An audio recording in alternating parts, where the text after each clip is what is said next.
my trash compactor got stuck and is making a buzzing sound. Let's go ahead and fix it.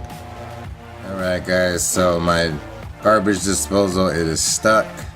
So I got my Allen wrench here, and there's a hole in the bottom of the garbage disposal that you can actually turn with your Allen wrench. But this one's kind of loose, so it doesn't really turn it for me. So I got my other one. Where are these?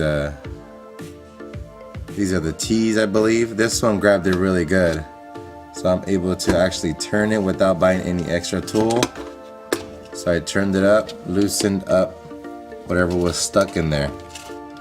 So now it's good.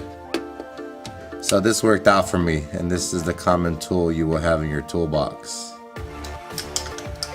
Alright, let's find out if it works. Alright, definitely there was something stuck in there. Run some hot water, make sure everything gets clean.